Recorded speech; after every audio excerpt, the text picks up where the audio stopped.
Hey guys, and welcome back to another video. Just like that, another year has come and gone. 2021 was a bit of a rough year, but as a collector, I can say it was awesome. You had some awesome releases from Pokemon, Yu-Gi-Oh, Digimon, you name it. So in this video today, I'll be taking a look at my top 10 pulls of 2021. Before we get started, my criteria is simple. I'm choosing cards based on how I felt when I pulled them, how cool I think they are. Maybe monetary value might be a small factor. So yeah, let's get started.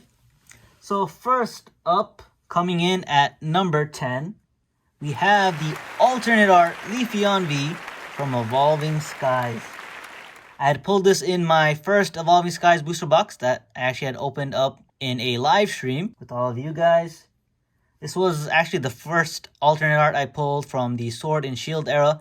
I struck out with Battle Styles, Shielding Rain, so it was nice to finally pull one after so many tries.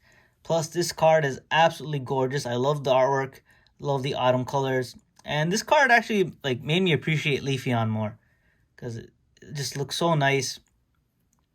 Honestly, I think a card like this encompasses how good of a job they've done with the alternate arts. So I'm very, very much looking forward to what they come out with in the future. So knowing all that, plus it's an evolution, it's without a doubt that this is one of my top pulls of 2021. So 2021 marked the 25th anniversary of the Pokemon TCG. So in order to commemorate such a huge milestone, Pokemon released the 25th anniversary set, Celebrations. Celebrations featured a bunch of classic card reprints, including this one, a Shining Magikarp. This is actually one of the harder cards to pull from Celebrations. I was very fortunate enough to pull this during another live stream actually, where I opened a bunch of Celebrations product in a single sitting. And yeah, this was our top pull that night. I was really happy to pull this. I was worried I would have to buy this in order to complete the master set. Can we appreciate the cool hollow pattern and texturing on these reprint cards? I think they did an amazing job with these. Some might argue the Japanese ones look a little nicer, with the 25th anniversary badge instead of the Pikachu head. But yeah, I'm happy with all the classic collection pulls. And yeah, being able to pull this one myself was definitely a highlight of the year. So yeah, this is number 9. Next up, we're moving on to Digimon. So some of you might have noticed I opened up quite a bit of Digimon this year.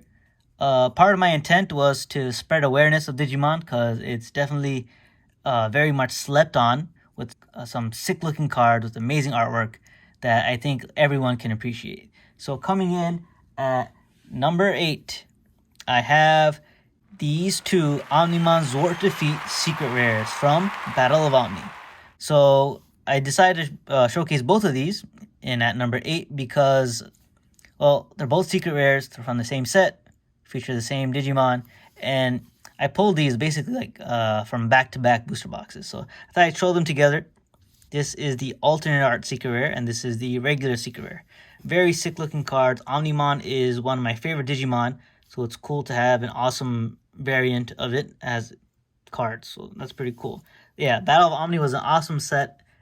It was cool to see a whole set dedicated to my favorite Digimon. Yeah, so yeah, guys, don't sleep on Digimon. These are some sick-looking secret rares. Next up, back to Pokemon, coming in at number 7. We have the alternate art TYRANITAR V. So, yeah, this is from Battle Styles. There's actually a funny story behind this. I had passed by a 99-cent store in my local neighborhood, and I saw they had some Pokemon product on display. So I went in and grabbed one of the TYRANITAR tints, right? And I actually paid a premium on it. I think I ended up paying like $30, which is a bit more on the expensive side. But yeah, I actually managed to pull the Alt Art TYRANITAR V after striking out with Battle Styles or BS for so long. I managed to pull the best card in the set, and that's why it was very memorable, and that's why this comes in at number 7. Next up, we are moving on to some Yu-Gi-Oh! So one of the latest sets was Brothers of Legend. Blood of the Legend was an awesome set, had some really sick cards. It has the Starlight Red Eyes Dark Dragoon, which is a chase, but also has some other amazing cards, some very playable cards like Nibiru, Magician Souls. But one of the top pulls in the set is this Forbidden Droplet. The reason why this is coming in at number 6 is because, one, I pulled it from my first Blood of the Legend booster box, and number 2 is because this is actually a $100 card. It is a very heavily sought after card because it's so playable. Read the effect. Send any number of other cards from your hand and or field to the graveyard. Choose that many effect monsters your opponent controls, and until the end of this turn, their attack is halved. Also, their effects are negated. In response to this card's activation, your opponent cannot activate cards or the effects of cards with the same original type, monster, spell, trap as the card sent to the graveyard. To activate this card, you can only activate one Forbidden Droplet per turn. It's also a quick play. Yeah, you can see why it's such a playable card. But yeah, this is a $100 card, which is absolutely insane. And you know, the secret rare holo foil is actually pretty sick on YuGiOh cards, so I do appreciate that. So yeah, that's why this comes in at number 6. For this next one, some of you might know that Evolutions is my favorite modern set without question. It's very nostalgic for me because it's the cards I grew up with. But there was a brief period, especially with the Logan Paul hype and everything, Evolutions ended up flying off the shelf. So there was a brief period where I couldn't find any Evolutions in any stores, and like definitely not for retail anywhere. So my go-to place to buy Pokemon cards was Rite Aid. They would actually have the Dragonite and Salamence tins. You might have seen me open that on the channel. They also had the mini tins that have Sword and Shield and Evolutions. So one Saturday morning, I woke up like super early. I went to Rite Aid just to pick up some stuff, and I saw they actually had 2 mini tins. So I picked up both of them, and one of them actually ended up having this, a reverse holo Charizard from Evolutions. So as a kid growing up back in the late 90s, right, this was my dream card. Like the base set Charizard was my dream card. So to be able to pull a card that has the same artwork, same like card style, everything, it was very nostalgic.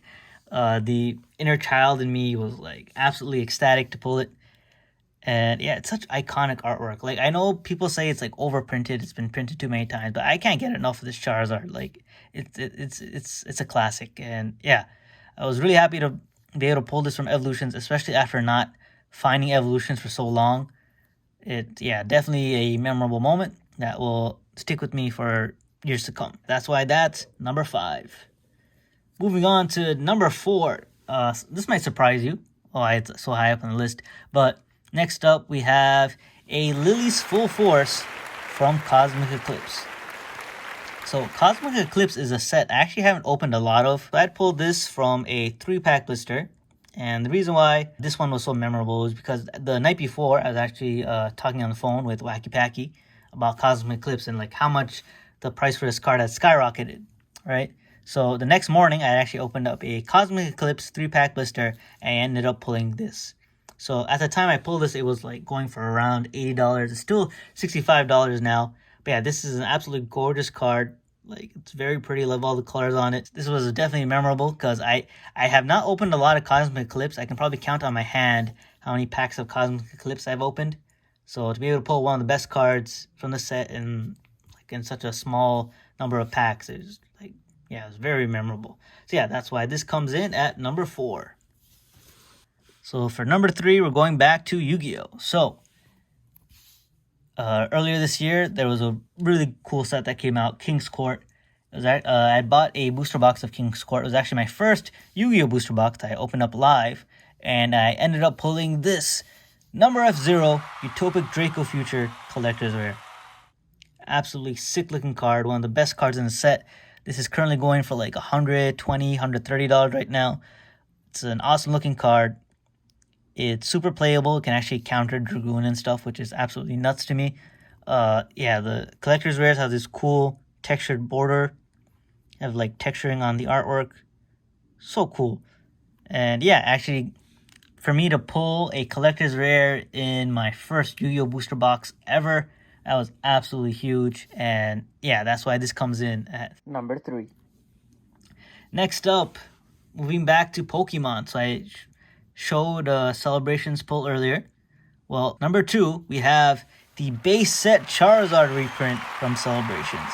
So earlier I mentioned with the Evolution Charizard that this was my dream card as a child. This was the card I wanted so badly.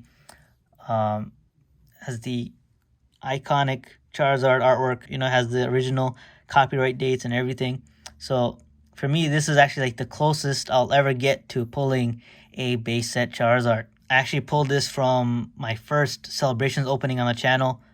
So that was huge. I pulled this from a Pikachu V Union box. So yeah, that was very memorable. That's why this easily comes in at number 2. Again, like, Charizard has been my favorite Pokemon for the past 20 years, and yeah, I don't see that changing anytime soon, especially when they keep coming out with bangers like this. Like, you know, I don't blame them, you know. Like, you guys might think Charizard's overhyped, but I love Charizard. All right, last but certainly not least, honestly, like, number 1 and 2 are like could have been interchangeable. Actually, any of the cards on this list, like, you know, the numbers are kind of arbitrary. They could have gone either way. Coming in at number 1. So I had bought a Rage of Raw booster box from someone on Instagram. Because Rage of Raw was a set I didn't get a chance to open a lot of.